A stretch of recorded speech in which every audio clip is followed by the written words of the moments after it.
The story takes place in 2005, and it was a very nice day. For 2 months prior to that, I had been experiencing chest congestion on a regular basis. I told my ex-husband about the situation, but he didn't want to hear me nag. I kept praying to God.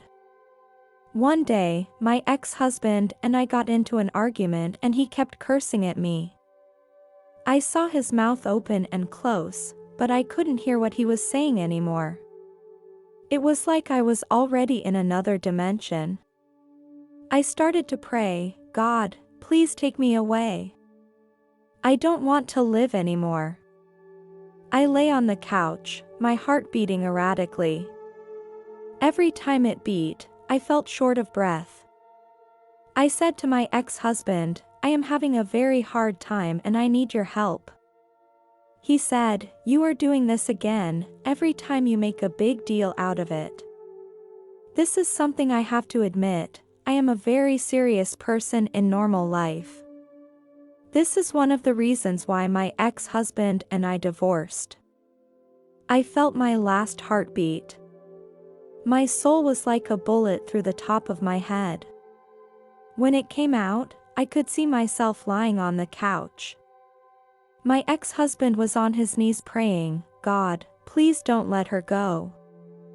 I felt relief. I didn't need to breathe now, I was finally free. Suddenly, the ceiling of the room disappeared and turned into a white cloud. The cloud began to slowly rotate and it turned into a tunnel. I didn't hesitate and went straight into that tunnel. The tunnel was so dimly lit that I couldn't see inside. I was moving very fast inside. There was a light at the end of the tunnel. Just when I was about to reach the exit of the tunnel, I heard a loud bang. Then I fell into another dimension. I saw 3 angels in the upper right. They had golden hair and blue eyes, and they looked like warriors. They were covered with armor and their wings were very huge. I asked myself, what's going on? Where am I? Suddenly, all my doubts were answered. I understood that I belonged there, that this was my true home. This was my 3rd time back in heaven. Both of my previous times were due to suicide. But this time the angels told me, if I do it again, I will spend eternity in hell. These angels kept reassuring me. I felt that I no longer felt lost and that I had finally found my way home. The angels told me, I need to move on. Although I didn't want to go, I had no choice. I entered another dimension. It was very wet and dark. I started to feel my way forward because I couldn't see anything. I felt a sense of sadness here, and I could not see any hope. I understood that if I killed myself, I would stay here forever. In this place, I could do nothing. I got down on my knees and prayed to God. I bowed my head and said, God, please let me leave here. Suddenly, I felt warmth. When I opened my eyes, I saw Jesus' sandals. I was afraid to look up at him. He lifted me up and led me away. I went from hell back to heaven. It was so beautiful and I had never seen anything like it. I looked at the sky as a flock of doves flew over my head. Suddenly, I was moving backwards uncontrollably. I went back into my body. Not a moment later, my soul would go out again. This happened 3 times. Each time I would go through the tunnel again. When I came back for the last time, I saw the blue sky. The clouds in the sky were like cotton candy.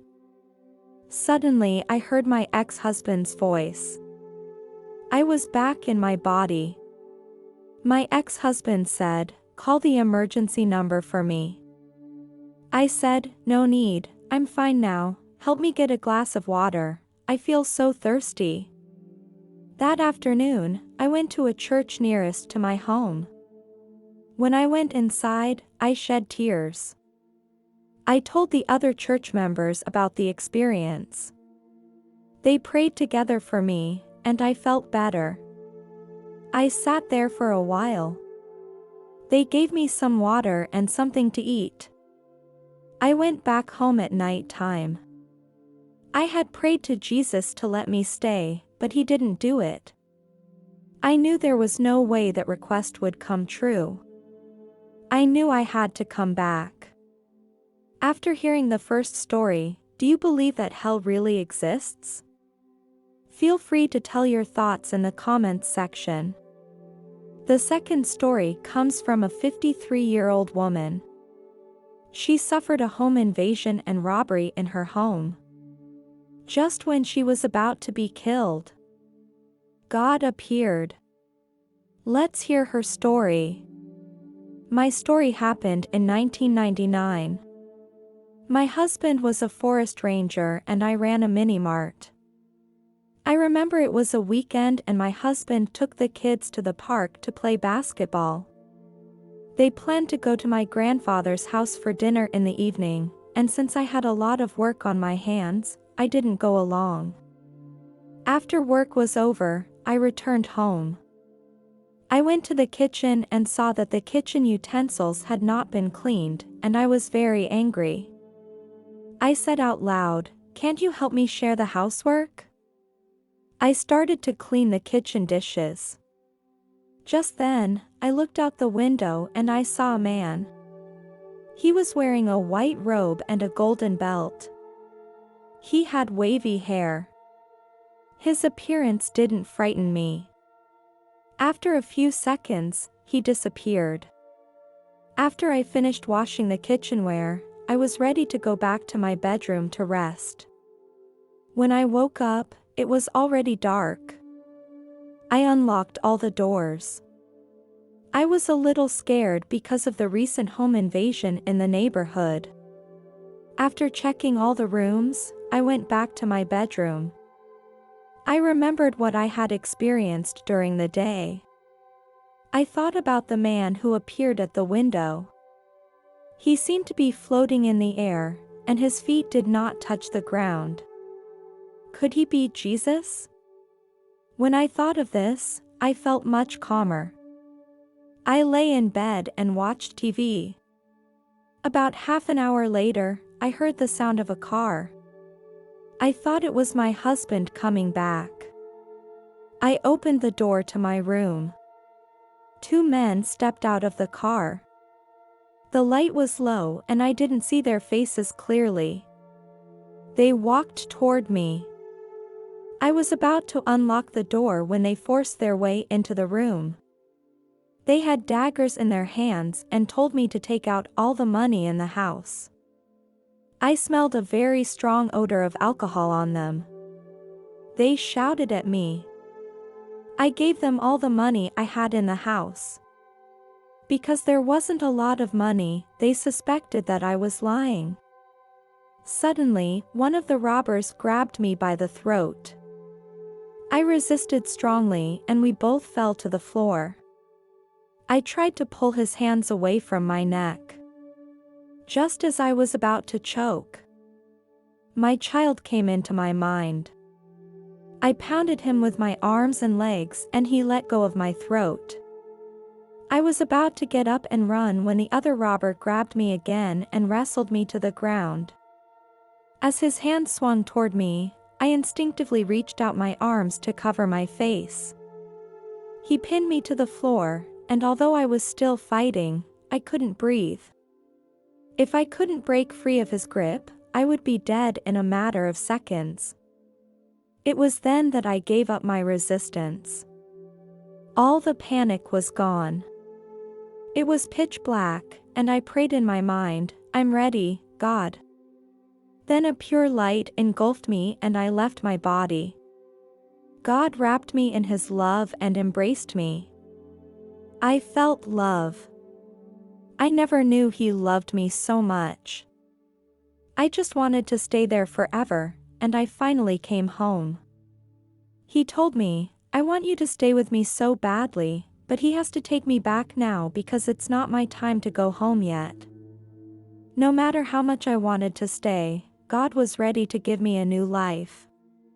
He took me to the floor of the room. He let go of the man's hands and pushed them away from me.